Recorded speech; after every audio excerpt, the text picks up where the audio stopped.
Hello and welcome. My name is Teresa, and in today's video I'm going to show you how I used some old Christmas Designer Series paper and created a cute fall pumpkin. Isn't that adorable? So again, this is all about pretty much using just what you have, and in this case I do have quite a few pieces of this Designer Series paper from last year. I believe it was last year's Christmas catalog, Whimsy, something about trees with whimsy. Anyhow, I liked this back side. That's what we used. So it's 12 inches by 12 inches, and I cut 4 strips that are 3/4 of an inch wide by the 12 inches long. So let's go ahead and move this out of the way, and I'm going to show you how to build them.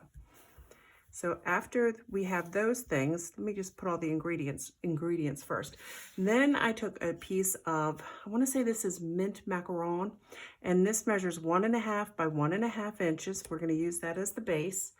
Then I knew I needed some leaves, so I happen to have the Gather Together stamp set, and of course, because it came with dies, I purchased the coordinating dies. Now the dies that I used out of that, they are 3 different size leaves. Aren't they pretty? They're just slightly different, not off too much by size, but just enough to offer some variety. So I cut 3 of the small ones out. All right, that's not mint macaron. I'm not sure what color that is. Maybe that's the soft succulent. It doesn't really matter. It's 1.5 inch squares.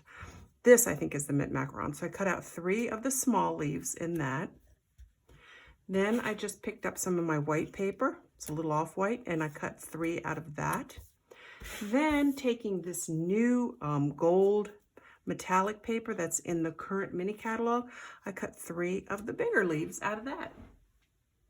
Not so bad, is it? The only other thing you really need will be some glue dots. And in this case, I'm using, do I have the size? No, I don't even have the size, but you can get whatever size glue dot you have. These are from a local craft store. So let me just push this stuff out of the way.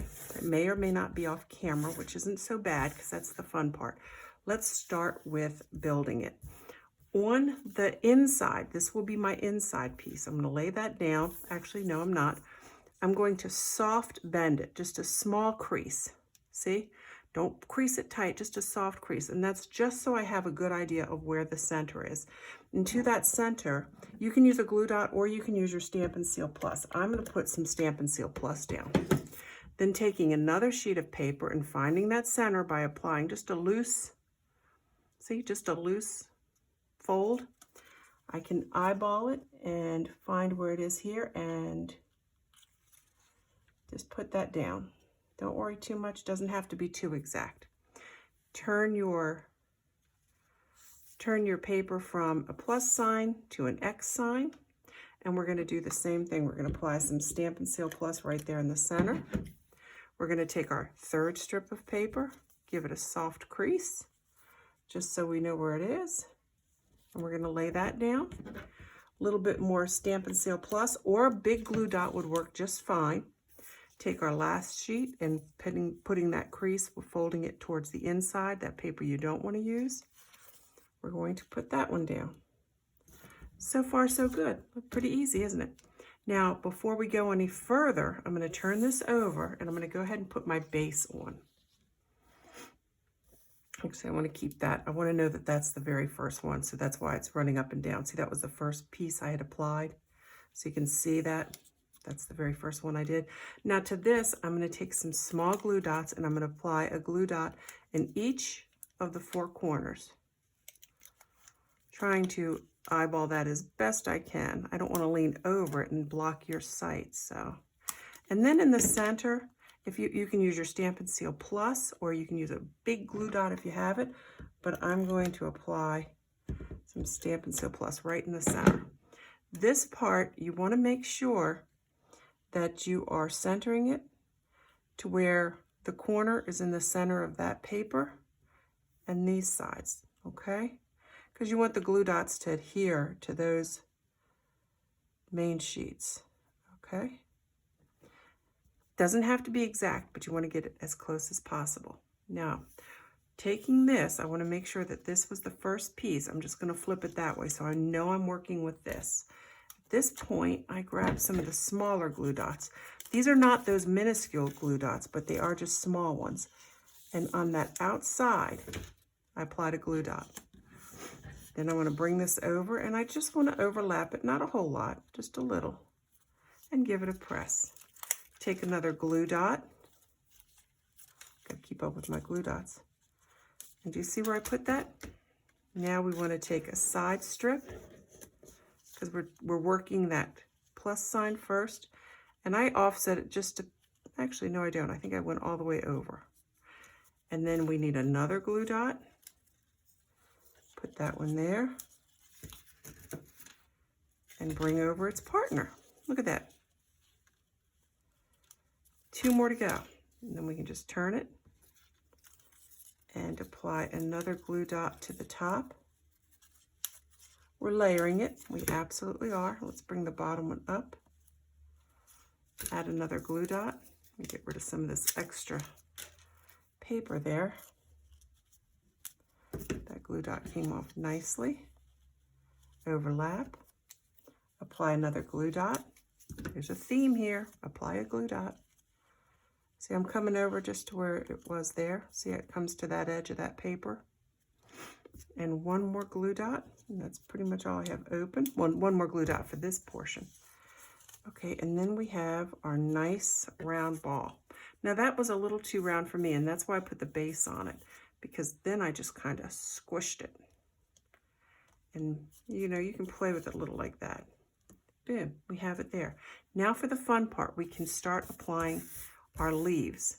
It was my thought that I want my larger leaves to be on the outside. I'm picking up larger glue dots, not the really big ones, but just larger than the ones I was using. Let's apply a glue dot on the backs of all of them, just so they're ready to go. At this point, the pattern you use is completely up to you. I'm just showing you what I did. Now, I'm going to work in 3s, and I'm not going to start at the top because I want this to be a little bit more visible down. So I think what I'm going to do is come down a little. See? Not quite up, not up too close. And then I'm going to come down a little. I'm hoping this works. I haven't tried it. You'll see. And come down. So they're not touching. I wanted them, since they're on the bottom, I want them to be fanned out a little bit better than what I did here. Now the next color I'm going to put on, I chose white. Very monochromatic, very boring. I know. My mother, may she rest in peace, she thought my sense of style was pretty bland and pretty plain. Because she was polar opposite, I would say she probably fell in more into the eclectic family of decorating and style. And she was probably spot on, to be honest with you. All right, now for this one, I'm going to try to just offset it a little. And I want to come in just a little bit further. See? Move that up there. And there we go. I think my love of crafting came from my mom. You know, we didn't have a lot of money. And back then in the 70s, 70s, 80s, you know, crafting was really something that people did more because they had limited means. It was cheaper. I hate to say cheap, but it was cheaper, more cost effective to make your own clothes, crochet your own scarves, your hats, your make your own Afghans and stuff. Now it's so expensive. Oh my goodness, it is not. Now it's cheaper to go, buy that stuff. But anyhow, this is my last set. Now here, I'm just going to, I should have done this with all of them, but I get so busy talking. Just kind of wrinkling up those leaves a little. You know what? Let me just crinkle some of the white ones. Not so much the metallic ones, but we want a little play, a little movement. I think that's what it's called. We want a little movement in this. But I think this is so super cute, so stinking cute. I have no problem putting this on my desk downstairs, because then I won't feel so bad when, the cat decides he likes it and can't live without it. He's really a cute cat, but I can't say that too loud. Then the husband might think I like the kitty. I'm more of a dog person, but this cat has kind of changed my mind a little. So then I came to this point and I was like, now what? See, you can see the difference. Maybe the white was the wrong choice. The white might be making a little too Christmassy. I hear you, I feel you, but we're gonna leave it like that. And then I thought, you know what? When those bees went on sale, oh friends, I did not just buy one bee. I did not stock up on 2 or 3. I've got 4 more, so I have 7 sets of bees. Listen, when they have something that you love and you feel is timeless, and hello, a bee is timeless, I stocked up. So anyhow, let me I might put 2 bees on mine. Ooh, not mine, but on this one, because I did that one as well. I don't know where I speak from. All right, let me get my tiny glue dots, not the minuscule ones. No, that's definitely not it. But these are the smaller ones. I think they'll fit on this. They will. And so now I'm going to have 2 bees to put on there, because 2 bees are better than 1. Although that does not follow the pattern of odds, whatever. So what I'm going to do, so I want to cover that little guy there, and I think I'm just going to make it a little off, maybe like that, because they won't always, you know, fly in the same way. But there you have it. Oh yes, I really think I like the same color. I don't know, the white's bothering me. What do you think? Is the white bothering you? I can also see somebody going in maybe with a darker mint macaron, the dark Stampin' blends, you know, grab a Stampin' blend and outline some of that. That would probably be really pretty too, just to give it a little bit more depth and dimension. But it doesn't matter. The point is, now you know how to make it super easy. Get yourself some leftover designer series paper. You need 4 strips that are cut at 3/4 of an inch each. Your base is nothing more than 1.5 inches squared. You need some glue dots or some Stampin' Seal Plus, any leaves or anything you want to decorate the top of it. Good to go. You've got it.